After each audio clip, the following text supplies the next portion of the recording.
I'm Alex Roggio from MoparMax magazine. We're here at the Strip at Las Vegas Motor Speedway, and I'm talking to funny car driver Matt Hagan. How's it going, Matt? Hey, thanks for having me on the show. Can you tell us about that loss? What happened there? Yeah, basically, I guess we had Cruz Petragon in the second round. First round we were low for the session. Basically what happened up there, we had a mechanical issue. It spun the crank, and not the crank, but the cam, the lifters kind of messed up. And you know, you'll have that. Sometimes it's your day and sometimes it's not. But for the diehard gold car and for Remco that came on board this weekend, I feel like it was a pretty successful weekend. We're still really deep in this points chase. We got a lot of, I guess, a lot of hunting left to do. You know, I mean, it's going to be anybody's ball game when we roll into Pomona. Good. So I want to say congratulations for the 3-second pass you made a few weeks ago. Since then, though, there have been a few people that have said, no, Matt's not the first to do it. What do you say to that kind of thing? Well, I mean, I think that first of all, thank you, because it was something that nobody has done out here in these funny cars yet. As far as with our weight, blower restriction, nitro restriction, you know, these cars are super, you know, heavy right now compared to what they used to be, and you know, so I think the real drag racing fans and the real guys that really know the difference and are educated enough to figure it out really know that was it was really something pretty incredible. I mean, and then when we went 322 to back up the record and outran out mile an hour 12 of the 16 dragsters in first round, that was big in itself. So the horsepower is there at DSR. You know, Don Schumacher's really spent a lot of time and money on R&D, and it shows when you can go out there and run those kind of numbers and really lay down those kind of ETs. Going back to the last race, there was a huge fuss over the sheet metal shield on Antron Brown's car, and you know, they made DSR change it after 19 races.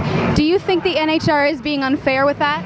Well, you know, I would like to comment on that, but I don't really know the details of it because it's in Top Fuel, and I don't really follow Top Fuel, as bad as that sounds. But we're so focused over here on what we have at the task at hand that you try to just block everything else out and make your job simple. So, you know, I don't know. I mean, obviously my boss is not happy with it, so, you know, I'm sure it's not a good thing for DSR, and you know, if he's not happy, I guess I'm not happy either. Good answer. What's the one question you're surprised people aren't asking you?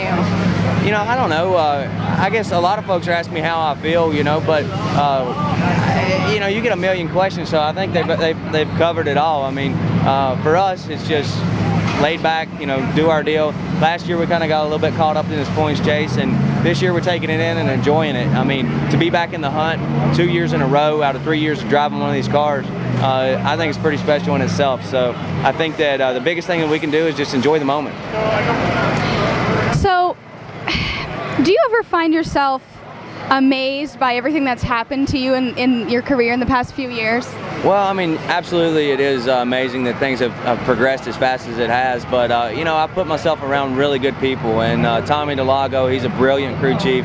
My guys work really hard. They put this car together. I mean, all the credit in the world goes to them. I mean, they work hard. I leave early and you know, get here late, so I mean, those guys work really hard, and you know, they really the guys the glue that holds this deal together. And Tommy, he's so smart about things. I mean, there's sometimes that I get out of the car and I'm like, man, this guy is truly brilliant. And I mean, I'm not just saying it to say it. I really do feel that way, and just lucky to be in those situations and around those type of people. And Don Schumacher, this whole deal over here, I mean, you say what you want to about the guy, but he's got his stuff together, and he's been a great boss to work for. So I'm hoping to extend my career out here for a long time with him, and have some fun and win some races while we're doing it.